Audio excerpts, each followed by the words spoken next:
Hello and welcome to Katrinas Creations. Today is the Friday edition, and I told you it would be kind of a surprise edition because I wasn't sure what I was going to actually film.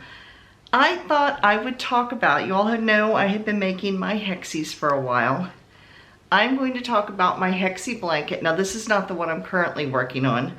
This is one I made last year with some of my yarn advent yarns, and I've got it backwards here. So I will hold this up so you can see it.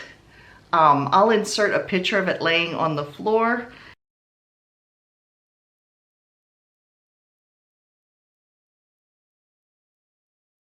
It is actually, each square is about 3 3/4 of an inch. It is roughly 5'3" by 5'3". So it would fit like a double-sized bed. What I'm currently making is a blanket for our king-size bed. So a king-size bed, I did check the dimensions to find out how many hexagons am I going to need. So a king-size bed is 76 inches by 80 inches. I think that comes out to like, foot-wise. I'll put it down here what that comes out to foot-wise. But it's almost square. But it's just 4 inches short of being square. I think it's like 6'6" to 6'10", something like that. Anyway, I'll insert it down here.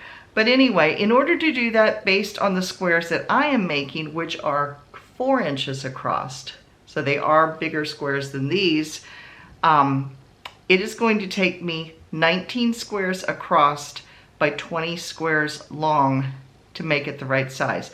Now that is just to make it work for the top of the bed. If I want it to hang over, it's got to be more than that.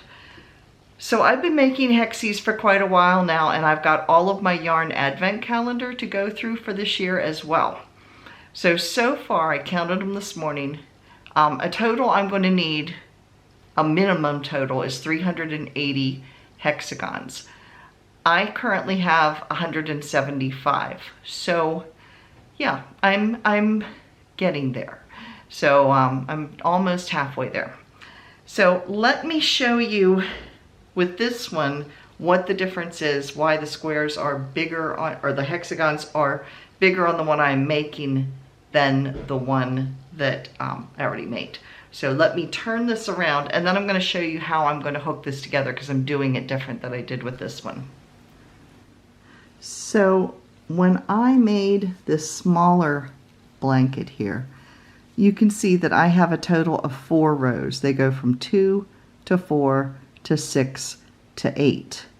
Okay. When I made these new one, I have 5 rows. So it goes 2, 4, 6, 8, 10. So I have added, when you figure all the way across, I've added almost an inch by adding the row all the way around. So it's added this much on each side.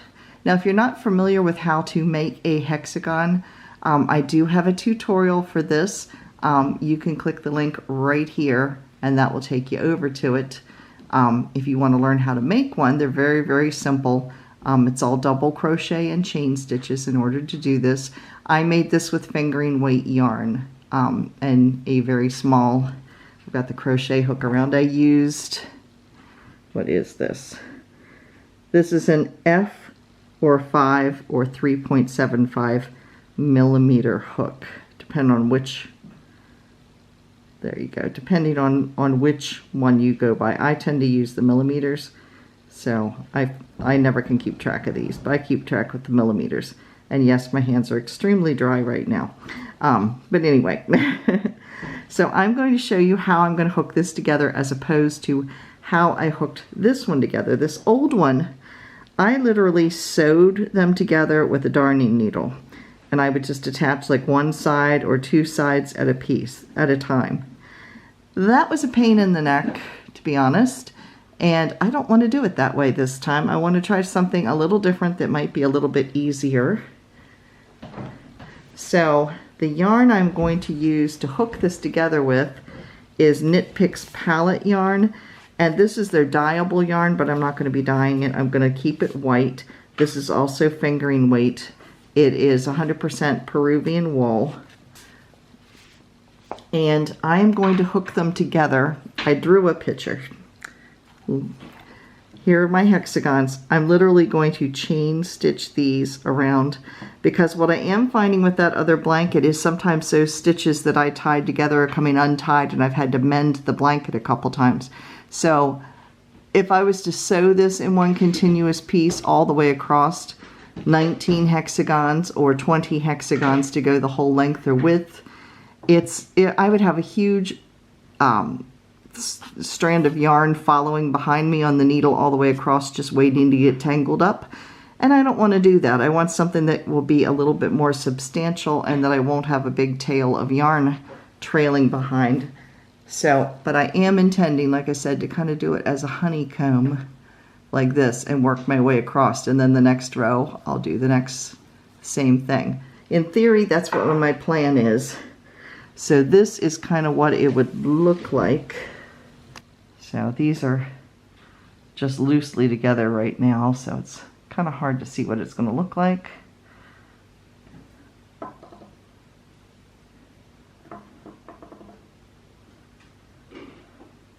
But it would roughly go up here, across, down where this would attach, and then up again, and you know, like zigzag all the way across. That's the plan. So in order to do the chain stitch, I'm going to do a small demonstration. There, I moved you down a little closer so you can see. I'm going to be putting an end together, because I'm never going to be sewing across this side and then this side, because of course that won't work. I'm going to be attaching these two sides, and then I would attach another one here. So I'd be going this direction and then either this way or this way with the chain stitch. So I'm going to put the right sides like this. They're going to flip over so the right sides are together, so your wrong sides are sticking out. And then I'm going to match where the holes are, here and here. If you're new to this, you can always use the removable stitch markers.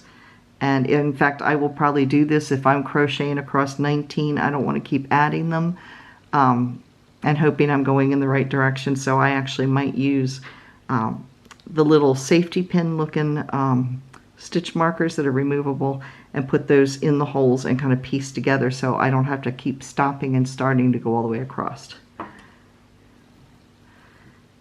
Then I am going to go through, I don't want to go through both of the stitches here, because I kind of like the look.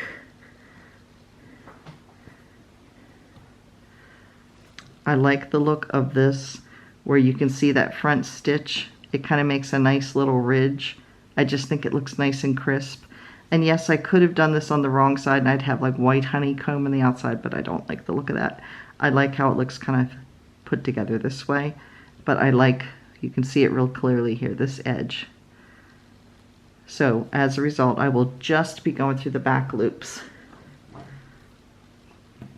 So I'll put my two sides together. And I'll go in where that chain space is. The chain space is 2 stitches. So here's the first, this is the first chain space. Those are the 2 stitches there. I'm in the second one right before the row starts. And let me find the end of my yarn now. My hands are so dry, the yarn is sticking to it. I've been using Working Hands that was sent to me by one of you viewers. I've been putting that on my hands, but it's that time of the year. So you're going to pull this through those first 2 stitches and then chain it. And then you're going to go through the next 2 stitches, just the back loops, like that. Pull it through and chain.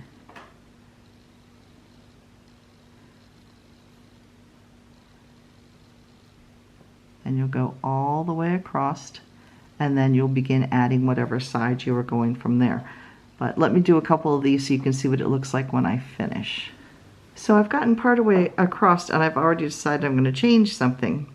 This is how I did the chain stitch, but see how it kind of sticks up a little bit? Not a huge amount, but I discovered if I just slip stitch it through here, it's a little flatter. So I think after trying both of those, I could do either one, but I think I like the slip stitch better because it just doesn't seem as bulky. So I think it'll lay a little flatter.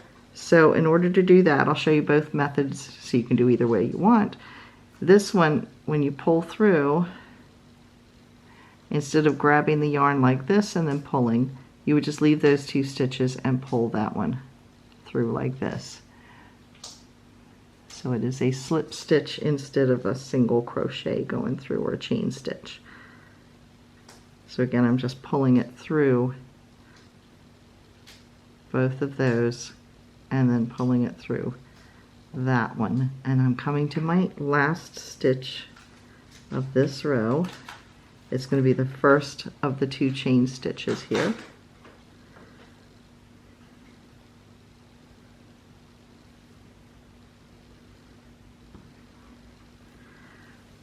So let me open this up and you can see how it looks.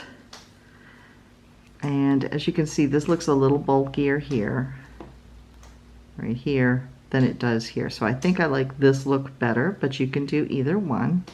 So the next thing I would be doing would be choosing my next color, and it's going to go, I'm going to take this point and it's going to go right there.